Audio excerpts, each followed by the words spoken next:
Hola estudiantes, quería comenzar con la última clase teórica de problemática educativa, pero no sin antes agradecerles todo el esfuerzo que han estado realizando.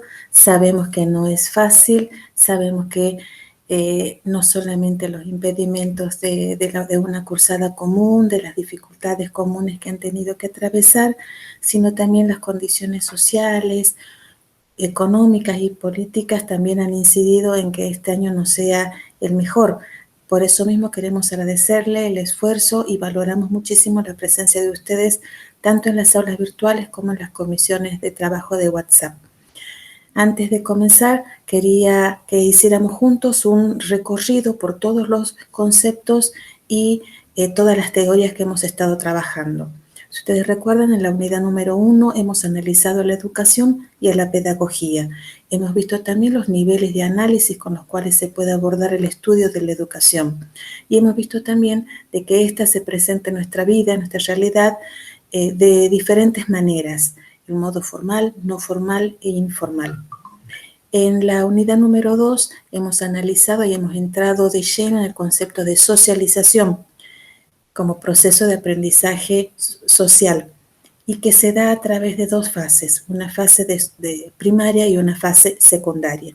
En este proceso tan particular también se produce el desarrollo y la formación del capital cultural en cada uno de los sujetos y el código lingüístico elaborado o restringido que pueden limitar o condicionar el mayor desarrollo de este capital cultural. También hemos analizado más en profundidad a la escuela como un dispositivo que organiza, que crea, organiza y de alguna manera controla también, que es el Estado. El Estado organiza la educación, este servicio educativo, con el objetivo de no solamente formar a la ciudadanía y facilitar la incorporación al mundo del trabajo de los sujetos y que este dispositivo se presente en la realidad de los sujetos de una manera tan absoluta o tan impactante por la autoridad que tiene, que su presencia se ha naturalizado en nuestras vidas, al punto de que ni la pandemia ni la cuarentena la han opacado, sino más bien que se han resaltado la necesidad de su presencia en nuestras vidas. En la unidad número 3 analizamos las teorías pedagógicas actuales y junto con Saviani hemos analizado de que se presentan dos grupos teóricos. Un grupo teórico que es el de las teorías no críticas, en la que está la teoría tradicional, la escuela nueva y la tecnicista, y un grupo de teorías críticas, que algunas son reproductivistas, como el aparato ideológico del Estado, la enseñanza como violencia simbólica y la escuela dualista. Pero también hemos analizado que hay teorías críticas que no son reproductivistas, sino que más bien tienden al desarrollo de una conciencia crítica, autónoma, independiente, que en la medida en que justamente desarrolla esa capacidad crítica, se humaniza y junto con ella puede llevar a una humanización al resto de sus compañeros, familias.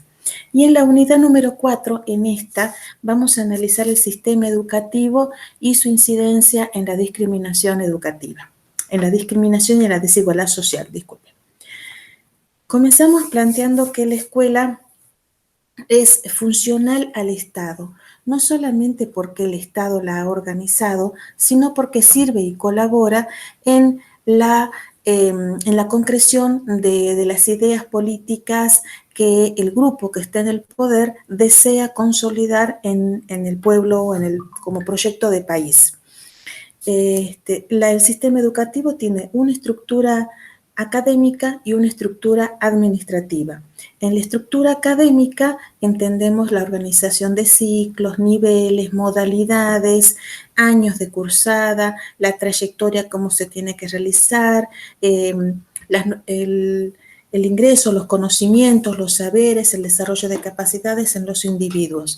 Y en la estructura administrativa entendemos que están los organismos de control, los organismos de supervisión, para que este sistema funcione. Las normativas, las regulaciones y la supervisión y cómo se tienen que establecer esos controles. Este sistema educativo podemos reconocer o podemos analizar que cumple 3 funciones: una función política, una función sociocultural y una función económica.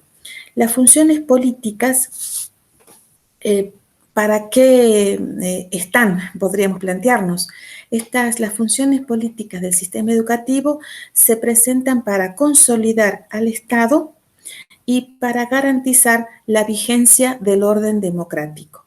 Para conseguir esto, el sistema educativo tiene que tender a la formación del ciudadano.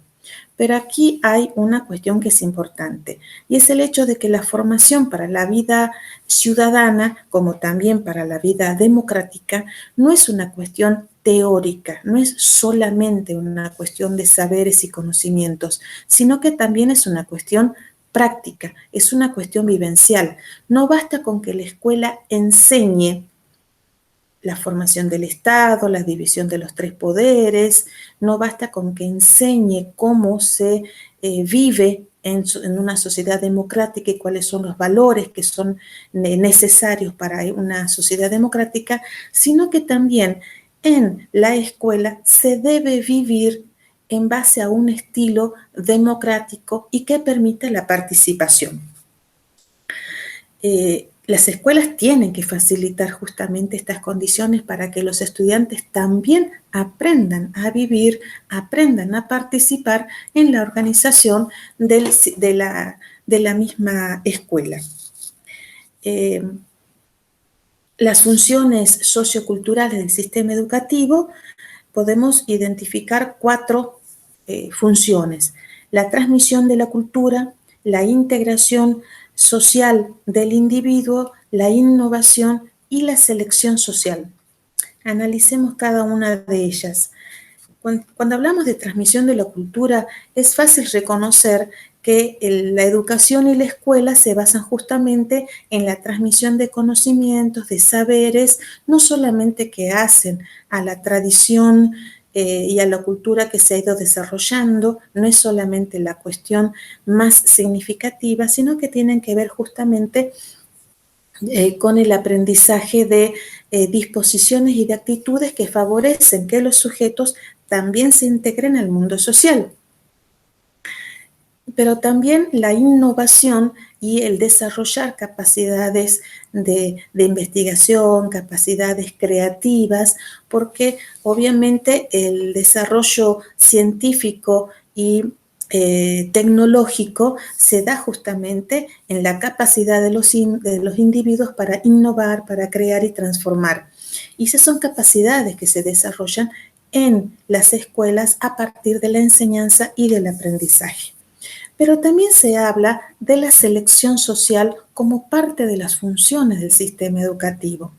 Y en realidad podemos, más allá de que esto es muy controversial, en las ciudades capitalistas como las que nosotros estamos viviendo, tenemos que reconocer que el mayor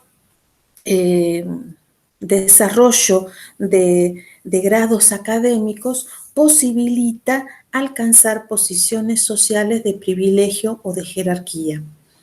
Más allá de que esto es controversial, no podemos negar que eso es lo que de alguna manera sucede.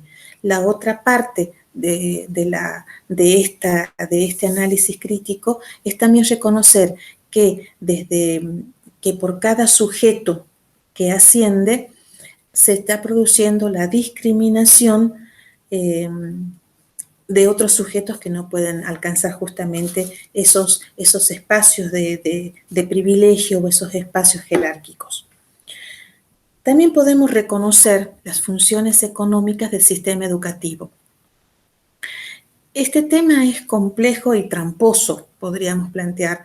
Es así porque los docentes en general no tienen una mirada pragmática y utilitaria de la educación, sino más bien una mirada esperanzada acerca del cambio de los sujetos, mientras que los economistas, por el contrario, no tienen una vocación distributiva y más consideran la inversión en la educación más como un costo y una ganancia muy futura del gasto que el Estado hace en la educación, por los tiempos que transcurren entre el desarrollo académico de los sujetos hasta que estos puedan incorporarse en el mundo económico. Por otro lado, los tiempos educativos y los tiempos económicos son muy diferentes. La necesidad económica puede estar planteada en este momento, pero hasta que los sujetos se desarrollen, hasta que alcancen un grado académico que permita instalarse y desarrollar el conocimiento para este empleo o esta necesidad que se tiene en la tecnología o en la economía, pasa bastante tiempo. De modo que si para el mundo económico la necesidad es ya, los tiempos académicos y los tiempos educativos son muy prolongados, son a largo tiempo, son procesos muy largos. Entonces, cuando analizamos cuáles son las funciones que puede cumplir el sistema educativo y la educación en la dimensión económica, tienen que ver con el contribuir en el desarrollo y el crecimiento. Pero ojo acá, no son conceptos similares o iguales. Desarrollo es una cosa, crecimiento es otra cosa. Cuando hablamos del desarrollo, entendemos que es un concepto amplio, un concepto que, si bien es cierto, tiene un aspecto cuantitativo que refiere al crecimiento, que tiene que ver con el aumento del PBI, el crecimiento de las tasas de escolarización, la reducción del número de analfabetismo, el mayor grado de industrialización que tenga un Estado, tienen que ver con el aspecto cuantitativo del desarrollo. Pero el aspecto cualitativo tiene que ver con el desarrollo de actitudes y de valores que permitan que le permitan a los sujetos participar en la producción, distribución y consumo de los bienes del Estado. ¿Qué quiere decir esto? No basta solamente con que los sujetos trabajen y produzcan, sino que también es importante la otra parte, que es la distribución de la riqueza que tiene el Estado, ¿sí? Mientras que el crecimiento es un concepto bastante reducido, bastante restringido y que tiene que ver simplemente con el aumentar, con el agrandar, con la acumulación de riquezas y de capitales para el Estado. Mientras que con el crecimiento la acumulación es guardar la riqueza para el Estado, en el crecimiento tiene que ver con la distribución y el consumo de esas riquezas en el pueblo, en la sociedad. De modo que podríamos entonces identificar que las funciones económicas del sistema educativo y la educación en esta dimensión económica es la formación del capital humano. No solamente en el conocimiento que le permitan acceder a la tecnología, a la ciencia para el desarrollo y la innovación y la creatividad, sino también en las capacidades que le permitan luego incorporarse en los círculos en los que es posible lograr la distribución, no solamente la producción, sino también la distribución de los bienes. Hasta acá hemos visto cuáles son las funciones del sistema educativo, pero también les decíamos que en esta unidad se iba a analizar las relaciones del sistema educativo con la desigualdad social. Y vamos a abordar este tema complejo con los conceptos de Carlos Borsotti y Juan Carlos Tedesco. Carlos Borsotti dice que el sistema educativo sufre sufre profunda segmentación.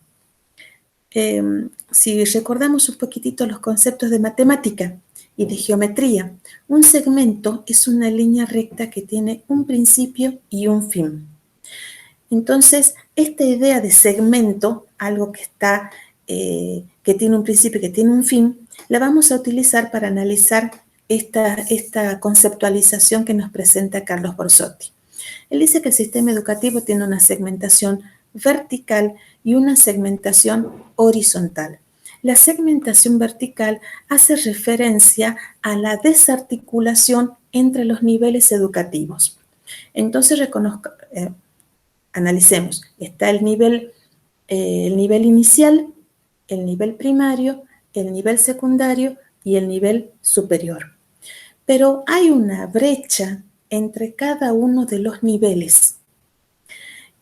Esta falta de articulación, esto que dificulta que se conecte de una manera lógica y que facilite el tránsito de los estudiantes entre cada uno de los niveles, es lo que Carlos Borsotti identifica como la segmentación vertical. Esta segmentación se manifiesta en los diálogos que los docentes realizan respecto de los estudiantes. Entonces, por ahí se escucha decir que los docentes del nivel superior, cuando llegan los estudiantes al primer año, dicen, pucha, los estudiantes de nivel medio vienen sin saber nada, sin capacidades, ni siquiera para la comprensión lectora. Los docentes del primer año del secundario dicen que los alumnos de la primaria han pasado 7 años de escolaridad y que a veces llegan hasta casi con una lectura vacilante. No saben leer, les cuesta escribir, no saben hacer oraciones que les permitan hacer un informe, pero también reconocemos que los docentes del nivel primario dicen que los alumnos desde el nivel inicial vienen sin disposiciones y sin capacidades para iniciar la lectoescritura. Entonces, esto de que cada nivel se queja del desarrollo académico de los chicos que han tenido en el nivel anterior es lo que nos está mostrando esta segmentación vertical. Esta falta de articulación entre los niveles, ¿qué es lo que produce? Produce justamente que en los primeros años de cada uno de los niveles es en donde más se produce el fracaso escolar, la repitencia y la deserción. Como los chicos y las chicas no pueden adaptarse a las exigencias del nivel, terminan por fracasar. El fracaso los lleva a la repetición y la repetición constante los lleva a la deserción del sistema.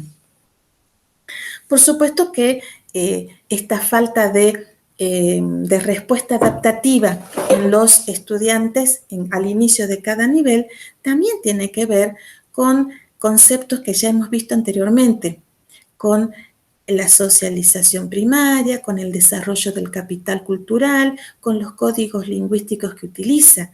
Y aquí podemos hacer una relación directa. Si hay niños y niñas que provienen de sectores muy populares, que pertenecen a los sectores sociales más empobrecidos, podemos hacer un análisis y una relación que sin que sea mecanicista ni automática, podemos decir con tranquilidad que si a los niños de sectores muy populares que no tienen un buen desarrollo de capital cultural, tienen altas probabilidades de no poder articular en el nivel siguiente. De esta manera estamos logrando que la desigualdad y la discriminación. Pero también Carlos Borsotti nos dice y nos habla de la segmentación horizontal. En este sentido, la desarticulación o la segmentación horizontal tiene que ver con la diferencia de calidad de servicios educativos. Perdón. Se puede decir con mucha razón que hay escuelas que son de alta calidad educativa, escuelas de mediana calidad y hay escuelas de baja calidad educativa. Cuando estamos hablando de calidad, no estamos haciendo referencia a escuelas privadas y escuelas de gestión estatal. No, estamos hablando de escuelas en general, porque escuelas de alta calidad educativa hay también escuelas de gestión del Estado, escuelas públicas que son de alta calidad educativa. Y hay escuelas privadas que tienen una muy baja calidad. Sus estudiantes, cuando salen, no han desarrollado ni capacidades, ni tienen conocimientos que les permitan incorporarse en niveles superiores o en el mundo del trabajo. Entonces, esto también tenemos que plantearlo como una cuestión de realidad. Hablamos de calidad educativa no solamente como una cuestión de gestión, a qué ámbito pertenece la institución, sino que analizamos la calidad respecto del docente en cuanto a la formación que tienen los docentes y en cuanto a la experiencia en el trabajo de la enseñanza que tenga el docente. También hacemos referencia al edificio escolar y a los recursos y materiales con los que cuenta y con los que ofrece al estudiantado. También la calidad educativa refiere a la duración de la jornada escolar. Pensemos, por ejemplo, en las escuelas que atienden a poblaciones rurales o a poblaciones muy carenciadas, el Estado también les ofrece los servicios de desayuno o de almuerzo.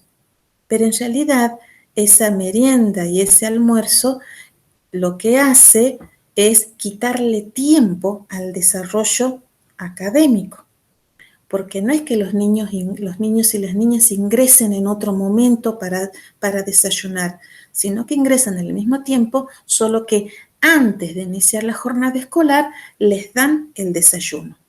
Entonces, hay una cuestión de tiempo que se dedica al estudio que es diferenciado en algunas escuelas. También tenemos que pensar que cuando hablamos de calidad educativa, hacemos referencia al desarrollo de actividades complementarias o extracurriculares que muchas escuelas ofrecen, talleres, salidas, excursiones y diferentes clubes para sus estudiantes y que obviamente son experiencias que facilitan luego la incorporación de mayores conocimientos, de más capacidades en los jóvenes que asisten. Como también podemos pensar que calidad educativa tiene que ver con la capacidad que tenga el equipo directivo para gestionar lo que se necesite en los ámbitos de supervisión y de ministerio. Esta doble segmentación del sistema educativo ocasiona y configura circuitos educacionales por los que cada persona circula y la posibilidad de circular en un sistema, en un circuito educativo que sea amplio, que comience desde el nivel inicial, nivel primario, nivel secundario, nivel superior, o que sea un circuito educativo muy reducido, va a depender de las posibilidades sociales y económicas que tengan no solamente los sujetos, sino también la familia de la que proviene. Esto es un elemento a tener en cuenta respecto de cómo el sistema educativo participa en la discriminación social. Y por el hecho de que cuando los niños y niñas se reciben, obtienen el mismo título que los otros niños y niñas que circulan por escuelas y por todos los niveles del sistema educativo. A ver, un niño, una niña que comienza en una escuela en el nivel inicial y continúa a nivel primario, secundario y superior, cada vez que termina uno de los niveles recibe un título. pero no es diferente del título que recibió un niño al que su jornada escolar estaba reducida porque tenían que cortarla para hacer el almuerzo o el desayuno. Entonces, los títulos no dicen son iguales para todos, los títulos no dicen que ha circulado por una escuela de mayor calidad o que ha hecho la primaria en una escuela de menor calidad. Eso no dice. Bajo la apariencia de que todo es igual para todos, en realidad se esconde la diferencia. Les anticipaba anteriormente que el otro autor que explica cómo el sistema educativo participa en la discriminación es Juan Carlos Tedesco. Tomamos del mismo libro que ustedes han analizado los conceptos de socialización y de capital cultural, y ahora analizamos los costos en la educación y la devaluación educativa. ¿Esto qué quiere decir?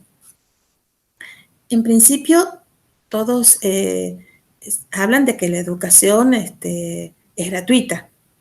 En realidad, la gratuidad de la educación es una aspiración, es algo que se quiere alcanzar, porque aunque el Estado pague el sueldo de los docentes y aunque el Estado de alguna manera mantenga los edificios escolares más o menos, pues decimos, de alguna manera mantiene el estado de los edificios escolares, en realidad las familias de los estudiantes tienen que asumir ciertos costos.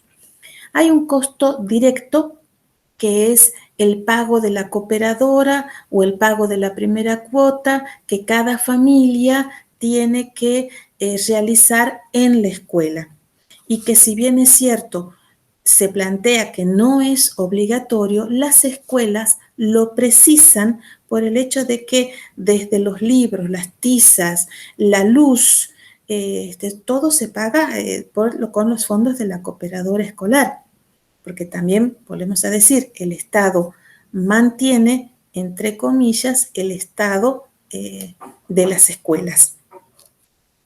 Pero también hay otro tipo de costo que la familia tiene que asumir. Es el costo de mantenimiento. Y en este punto es amplio, porque todo lo que significa que los estudiantes, permanezcan en la escolaridad, que permanezcan en cada uno de los niveles, implica costos y gastos de ropa, calzado, alimentación. Y si pensamos en el año pasado y este año, en los gastos que ustedes han tenido que realizar, que tienen que ver con celulares, computadoras, paquetes de datos, internet, fotocopias, que dificultan obviamente a algunos sectores, mientras que a otros sectores no es tan complicado. Y por último, Juan Carlos Tedesco habla de los costos de lucro cesante. Este es es para que lo analicemos de esta manera. Lucrar, hace referencia a ganancias. Y la palabra cesante viene del verbo cesar, parar, que no está, podríamos hacer esa relación. Una ganancia que no está. ¿Y por qué decimos lucro cesante o una ganancia que no está, una ganancia que se pierde? Por el hecho de que la familia deciden mantener a sus hijos e hijas estudiando, a pesar de que, sobre todo si ya son grandes, pueden incorporarlos en el trabajo. Y de esa manera, un joven o una joven que está trabajando puede aportar una ganancia a la familia, pero la familia decide que ese joven no trabaje para que estudie. Esta realidad obviamente golpea mucho más a las familias de sectores más empobrecidos, mientras que a algunas familias no le es necesario ese aporte económico que tenga que hacer el hijo.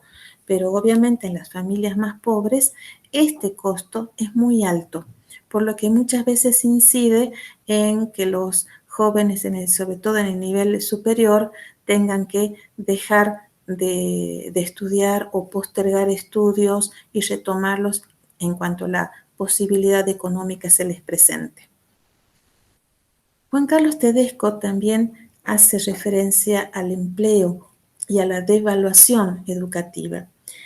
Y acá lo analizamos haciendo referencia a un hecho que se ha ido dando en el sistema educativo de nuestras sociedades, y es la masividad con la que se han entregado títulos.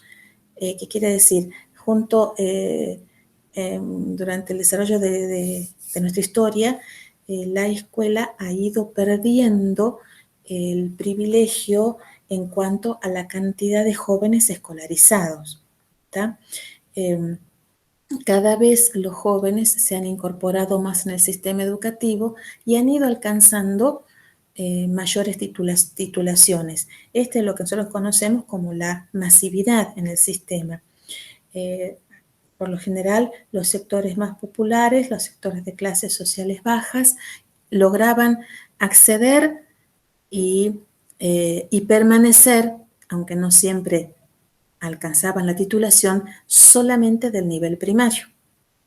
Mientras que las clases burguesas, las clases medias, alcanzaban no solamente el nivel primario, sino también el nivel medio. Y por lo general, antes solamente los sectores enriquecidos, la clase social alta, lograba tener la primaria, el secundario, sino también la universidad, los títulos de nivel superior. Pero cada vez más los sectores medios y sectores de clase baja han logrado acceder a los diferentes niveles educativos, logrando esto que plantea Tedesco, que es la masividad. O sea que hay mucha gente que tiene los mismos títulos. Por consiguiente, encontrar un empleo ya no es tan fácil. Antes se decía, estudia porque cuando tengas un título vas a tener trabajo.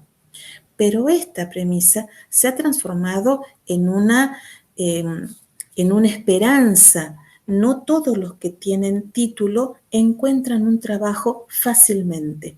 Incluso en alguna época se hablaba del doctor que conducía taxi porque no conseguía un puesto como médico en los hospitales, o el abogado que no tiene para entrar en una firma o para abrir un solo bufete jurídico, que está conduciendo un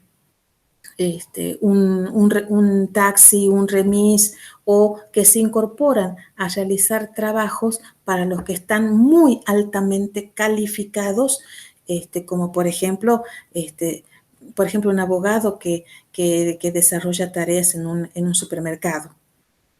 Y junto con estos hechos que están ocasionando que el empleo cada vez sea más difícil de conseguir y que personas con altas titulaciones tengan que estar haciendo trabajos para los cuales no solamente están muy capacitados, sino que también están muy mal pagados. A este mismo hecho podemos sumarle el de la devaluación de los títulos y credenciales. ¿Por qué se da esto? Justamente porque son dos hechos que están muy relacionados. Al haber cada vez más gente que tienen más títulos, llegar a alcanzar un título que antes era un sueño, ahora es muy fácil, es relativamente fácil, cada vez más los tienen y por consiguiente ya pierde valor en el mercado de trabajo. Si antes conseguir una persona que tuviese el nivel medio completo era encontrar una aguja en un pajar, en este momento casi toda la población, podemos decir, aunque obviamente no es un juicio categórico, pero muchos jóvenes están con el título de secundario completo. Y que antes alcanzar un título superior era obviamente un sueño para muchos, ya en este momento no lo es tanto. Entonces, tantos jóvenes, tantos profesionales que han alcanzado titulaciones hace que justamente pierda valor. Bueno, estudiantes, no voy a extender más este momento. Por mi parte, quiero agradecerles a todos y a todas que hayan participado en la cátedra. Esperamos que no solamente se lleven contenidos, esperamos que también se hayan llevado o que hayan logrado transitar una aventura, una experiencia educativa que los satisfaga más allá de lograr la promoción o no, sino que también tiene que ver con lo que ustedes son y hacen, y por eso queríamos también acompañarlos en este proceso, recordarles el afecto que por el esfuerzo que ustedes están realizando se genera en el equipo y en nuestra realidad como cátedra. Me pongo a disposición de ustedes para lo que necesitan como consultas, para revisar ideas, para revisar algunos conceptos y que ustedes puedan alcanzar el mejor desarrollo que puedan en esta cátedra y en cada una de las carreras que ustedes han elegido. Muchas gracias, estudiantes, por su presencia y por el esfuerzo que han realizado en la cursada. Gracias a todos.